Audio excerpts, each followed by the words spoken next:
Greetings from Paris, France, guys. Welcome back to my channel. This is the first leg of my trip this summer around Europe. There's about 5 more stops on the way, so each place, obviously, I'll make another video because I know a lot of you guys like the travel videos. I actually made a gay travel in Paris video back in 2020, so I hesitated to make yet another one. But I will say, first off, when I watch some of my earlier videos from the first few years of my channel, sometimes I cringe at the thumbnails, at the lighting of the video, at the music in the background that's like not as loud or not as quiet as it should be. By the way, if you've noticed, I don't even use music anymore in my videos because it was just a headache to deal with. And enough people complained about it that I was like, people don't watch for the background music. So anyway, I thought, okay, maybe it's time for a new video here. But the other thing is, I am actually having a very different experience than I did back in 2020. I remember that I had a positive experience with gay travel and that guys are just more charming here, kinder, even on apps like Grindr. It's just a way better experience conversing in terms of like basic manners. But I've noticed a few different things this time around and I wanted to share them with you. So the first kind of obvious difference is that when I came here in 2020, it was COVID era, right? Lockdown era. So France was, I want to say, about 3 months ahead of the States in terms of restrictions around lockdown, because if you remember, Europe was hit first with COVID. It kind of kept going west. So when I came to France, I remember that it was more regulations and stuff, restrictions were more loosened up than in the States. Even in Florida, interestingly, where I live in Miami, I remember at the time it was still in like hardcore lockdown mode. Restaurants were closed and all of that. In France, restaurants were open by this point, but there were still certain rules, like you had to walk in with a mask, or like subway stations, you had to have your mask on. But walking around, you were good. So anyway, I came here in 2020, and of course, COVID had a drastic impact on any place in terms of tourism, in terms of like who was even in the city. A lot of people fled the cities, right? If they had the option to go somewhere else. So that of course had an impact on my experience here as a tourist in terms of like who was around and the gay travel experience. But the other caveat, I hope I'm using that word right. I never get to use that word. And I never know exactly the right context. Let me know in the comments if I'm using that word correctly. It just sounds like in the heat of the moment, it sounds like the right word to use. The other caveat here, though, was that I came here in 2020 in August, and I came here briefly in 2021 for like a weekend before going somewhere else with family in France. And both times it was August. And August in Paris is the one month that is totally off from the usual rhythm of Paris. What I mean by that is August is the one month of the year where locals leave town. It's a thing in France, it's a cultural thing, it's a national thing, that in August people take off, oftentimes the entire month, because French people take a lot more vacation than Americans, which is nice. A lot of businesses will shut down, a lot of shops, bakeries, what we call boulangeries, they will close down because the impact on business, on commerce is that intense. That many people leave the city. Either they go travel around Europe or wherever, or they head to another part of France or the countryside. Wherever they end up going, they get away from the city. It's a thing. So it's actually really nice as a tourist to come here in August. Maybe not your first time if you want the real Parisian experience and to see like the regular sort of rhythm of the city. But if it's not your first time and you like Paris and you like coming back here, I recommend August or September. September is another really nice month in terms of weather and stuff. August is really nice because it's so much calmer. But as a result, again, you're not having the typical Parisian experience. So I realized, like, it dawned on me, oh, this is why it feels different this time. And what I mean by different is that I'm shocked by how many gay people I see around, walking around, and you can just tell either they're in a couple or just, you know, eye contact or just a certain je ne sais quoi. But also on the apps, I'm like, wow, there's so many gay guys and so many beautiful gay guys. And the beauty of Paris, one of the beauties of Paris is that, like many other major cities, right, you have a lot of beautiful local people, but you also have many people visiting from all over the world. It's a very cosmopolitan city. So there really is something for everyone in terms of courtship, dating, romance, hookups, whatever you're seeking. And of course, there's the Parisian aesthetic, right? There's that typical Frenchman look that is very real. I would describe it as like twinkish. There's a certain sort of boyishness, charm, cuteness that you see in a lot of men here, even well into their like, I don't know, 40s or 50s. It's just a thing in the face that remains permanently sort of like twinkish, I don't know, boyish. But in addition to that, again, there's also people from all over the world. I also had a revelation here where I again, don't remember this happening in 2020 or 2021 when I came here, but I'm like, there's so many beautiful Middle Eastern men here. Also so many beautiful Black men. I should say African really, because when we say Black in America, it kind of means something different. There's an inherent sort of implication that they're Black and they're American, but they've been there for many, many generations, and all that stuff obviously goes back to history with slavery, that a lot of mixing along the way. But here in Paris, the Middle Eastern guys, as well as the Black African guys you see, are either immigrants themselves or like a few generations max back from the motherland. So it's a different thing phenotypically than what we're used to in the States. There is a huge immigrant population in France. You have to remember the south of France is very different culturally from the north of France. North of France is like very typical Europe. You know, the other side of the channel is, do we say channel in English? Of the waterway. I feel like suddenly I'm turning into Hilaria Baldwin, where during this video I'm like, oh, how do we say that in English? But on the other side is Britain, right? The other side of France, south of France, you're in the Mediterranean. So right after that, it's Africa. So all those North African countries, Algeria, Tunisia, Morocco, there's a lot of people who made their way up from Africa to France. And not just those countries, but other French-speaking countries that were obviously colonized along the way in Africa, Senegal, Côte d'Ivoire, which we call Ivory Coast in English.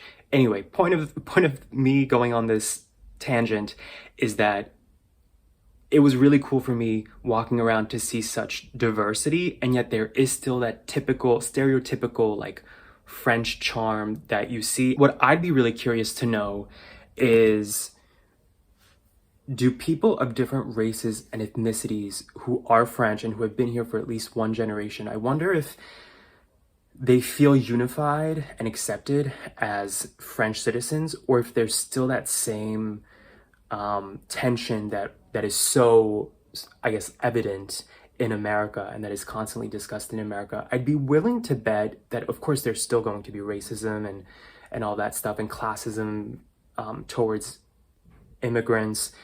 I think a lot of that just comes down to people's old school fears of like the identity of our country is changing and all that. But I just get the sense, even walking around here, that it feels more unified as a country than the US. And I think a lot of that ends up boiling down to culture and also economics and politics. France is much more socialist as a country, and like conceptually, you know, things like healthcare. I think when you're a citizen, even if you're of a different race, you have a different story as an immigrant, I feel like if you have those basic rights that oftentimes in the US it feels like we still have to fight for, then you might feel more secure in your status as a resident and citizen of that place. Let me know in the comments if you have any context on this, especially if you live in France yourself. I'd be very curious to know. So anyway, back to the gay travel stuff.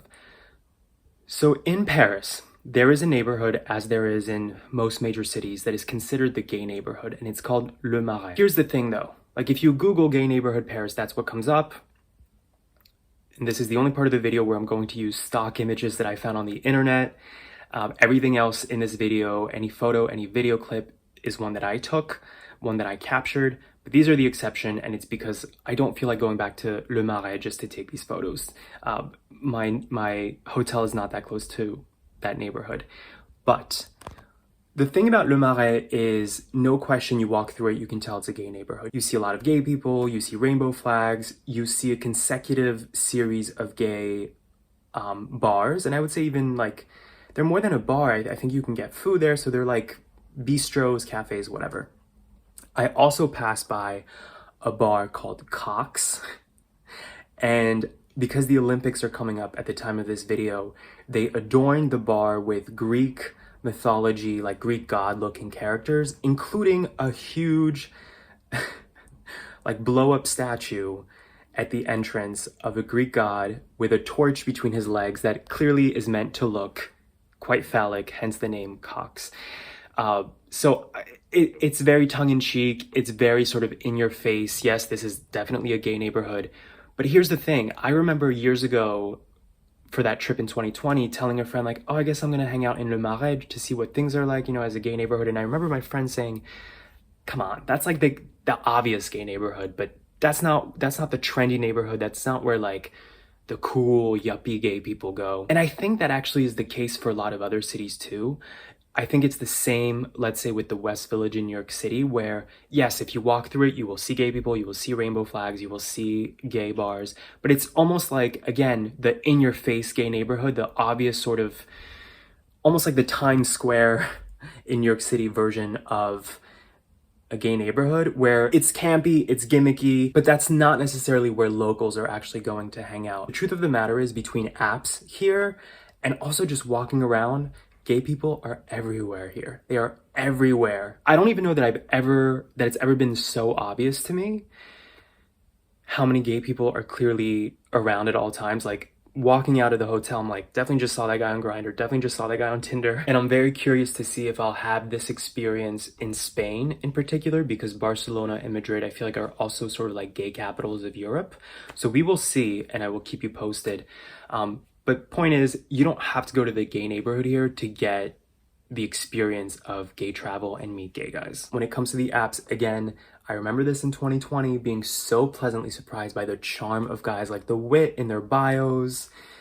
Also just the lingo, like the lingo here is different, right? So in America, we say top or bottom. Here they say actif, like active, or passif, as in passive, so submissive, bottom, etc. It's like all the gay lingo words they have are just more refined and like more charming than our straight to the point terminology. A lot of them will use the word plan, as in plan, like let's make a plan, which I guess means it's just a nicer way of saying like let's actually meet up and either hook up or go on a date. A lot of people here are like, let's get a glass of wine, let's meet up and have a drink, let's have a coffee. And it's just charming because where I live in Miami, it's so much more hookup oriented and transactional.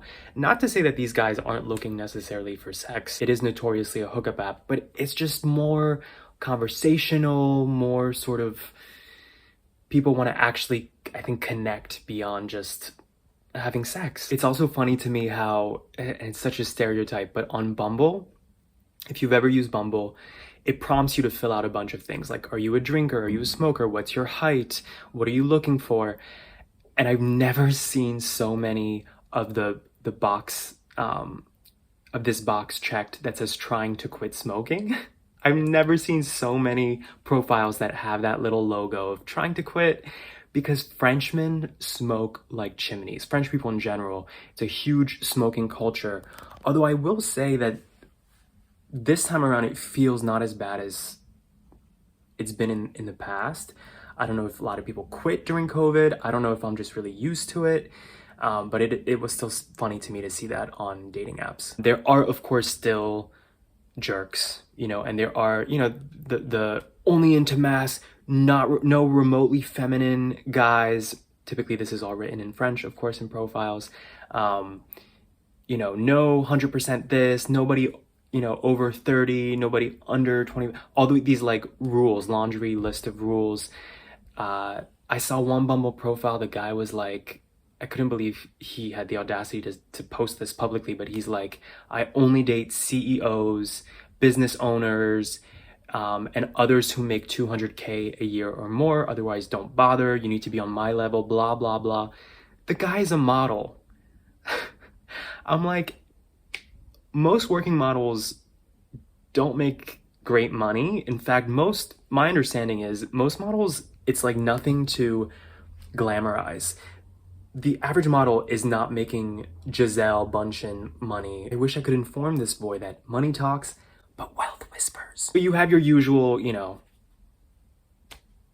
idiots on these apps, but generally I'm so pleasantly surprised by the way guys interact here, the fact that they're actually inquisitive. So my time here is not over yet. I'm going to Amsterdam next, so expect a video from Amsterdam, and then I come back briefly to Paris before heading to the south of France. And I'm really curious to see how the south of France will differ. I have a feeling it'll be a very similar experience to Paris, but with a more Mediterranean twist, both in terms of culture and the appearance of men. If you have any questions at all about Paris, let me know in the comments. One final thing I want to mention is, again, very international city.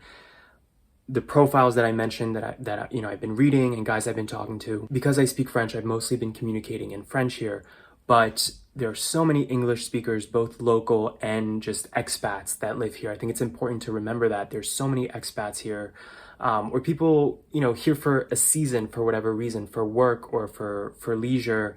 So don't feel like, you can't come here and have a cool experience, potentially meeting somebody, unless you speak the language. There is a stereotype with Paris that Parisians can be mean, can be rude to outsiders. I've had a lot of friends say like, I didn't really like Paris. I feel like they were rude to me. It's interesting to me because I feel like everybody here is so polite and so kind, but I'm aware that I have a certain level of privilege because I fit in. Like physically, I look, I look pretty French, I guess. Obviously, I speak French. So I don't know if it's like an anti-American thing that maybe, you go to a restaurant, they hear you speak English, they're like, oh, here's another American. I don't know. I haven't experienced it. I haven't seen it, so I'm not familiar with this. I will also say that in France, customer service is not really a big deal because the way it is in America, because people here in service jobs like being a waiter or a bartender, they don't survive off of tips the way they do in the States. This is not a tipping culture in France. So if them being nicer and more thoughtful in their job doesn't actually get them more pay, they're probably less likely to do the whole like, hi, how are you? Welcome to Paris. Obviously, that's still different from being rude, though. And I have had friends from the States or from other places in the world who don't speak French. And interestingly, also, people who are more physically like ethnic say that they didn't have the best experience here. So I can only speak for myself. I haven't had that experience, but I'm aware that I come here under different parameters. My overall experience is that generally French people are very friendly, very open. If you're open back with them, and if you lead with a smile and lead with interest, right? Like curiosity into them, into their culture. And I think that applies for most places, by the way. People love talking about themselves and about their homeland. So I feel like just leading with that kind of charm can get you so far in most places in the world. That's just my 2 cents. Stay tuned for more videos. Let me know in the comments what you think, if you have any questions, and I will see you guys soon.